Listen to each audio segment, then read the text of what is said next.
Well, hello everyone and welcome to this pre-recorded session for our live webinar, Copyright Reform, What's Next? I'm joined by Dr. Rita Matulionyte from Macquarie University, who's a senior lecturer.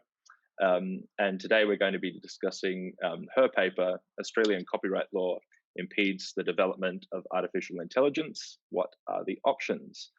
So this paper came out in February of this year. And I think it's a really interesting look at Australia's copyright landscape around things like text and data mining, machine learning, and the development of AI. So Rita, maybe you could start by giving us a bit of an overview of the paper and some of the findings from your research. Yeah, thank you, Ben. Thanks for introducing and for inviting me to this session. So look, I think probably many people in the audience would know or would have heard about the debates about like copyright and artificial intelligence, but it would always be like a question more like who owns artificially or works created by artificial intelligence. It's normally this question that somehow is discussed a lot, but this question about of copyright infringement in AI and to which extent copyright supports the development of AI itself hasn't been, I think, explored sufficiently. And so what is actually the problem is that probably I have to start with a bit of explanation how machine learning, which is like one of the main AI technologies, works, to kind of because we need that background to understand the legal problem. So very briefly, essentially how does machine learning works is we have an algorithm, and then we need a lot of data to train that algorithm. And then when we train it, then we get a module, then we just put an additional input data, and then it produces some outcome. It might produce very different outcomes, but let's see, it might produce a new art painting, it might produce text, it might produce many different things depending on the data that it was used to train. So as we know, sometimes we can use input data which is not copyright protected, like I might be even numbers, some private details, and so on. But also in many cases, there might be data that's protected by copyright. We can feed this algorithm with the text. We can feed it with images, with musical recordings, and videos, and other copyrighted content. So then the question arises: so if those AI developers use that pre-existing copyrighted data to train their machine learning modules, is there a copyright infringement, or do they actually need the permission to use that data to train their modules? And actually, if you ask IT people, they would think, I've never thought of it. Of course I can use it. I'm not doing anything wrong with that. But when we look at copyright law, and I think we actually find more problems than we would like to. And this has been acknowledged by scholars in different jurisdictions, and in some jurisdictions there are some solutions, like of course in the US we have fair use doctrine, so it actually covers some of such uses. In Europe, they acknowledge that potential problem in copyright law and recently introduced so-called text and data mining exception. In Australia, such exception was kind of maybe to some extent discussed in Australian Law Reform Commission's report on copyright in digital.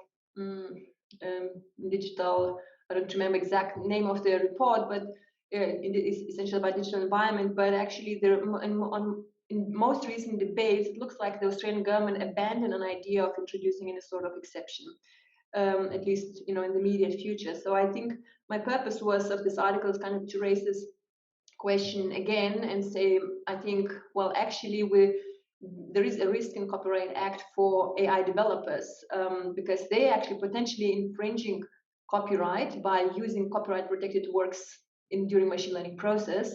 And if industry develops, we might see cases, and this might act as hindrance in AI industry.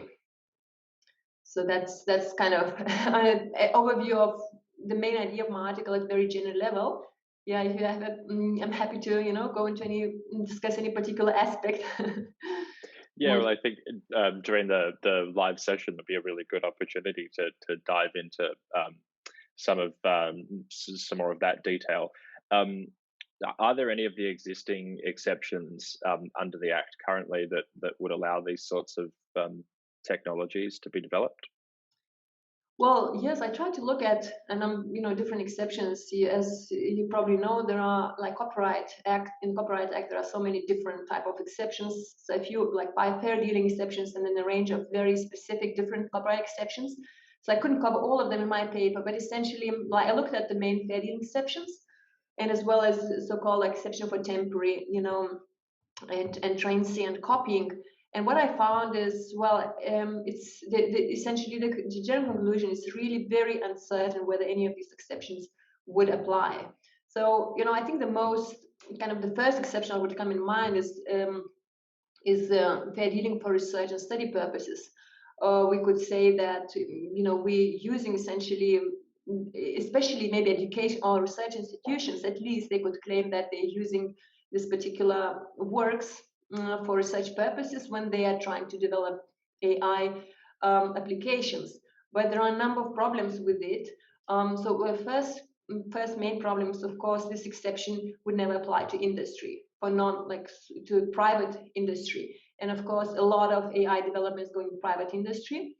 And then if we look even in the research sector, we find one of the main problems is that this research exception seems to allow some copying for research and educational purposes, but it should be, you normally cannot copy the entire work.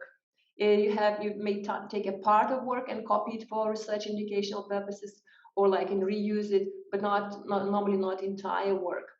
And in machine learning process, you actually reproduce entire works. So let's think just of the example, like Google, for instance, they trained their Google Assistant by using database called data, I think the data corpus, or have to double check.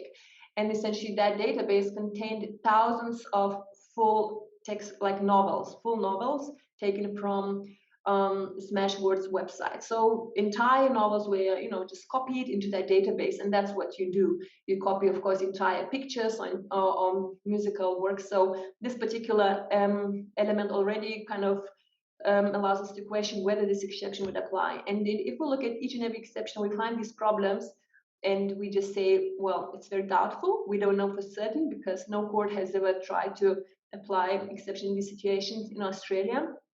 But apparently, if we kind of look to European Union, they did the same analysis and looked, and they said it's very doubtful that any of the exceptions available in Europe would apply, and that's why we introduced the text and data mining exception, even though a limited one.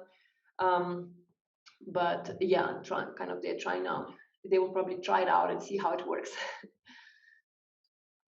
And so then what are some of the options for reform that you identify in the paper that the government could consider adopting?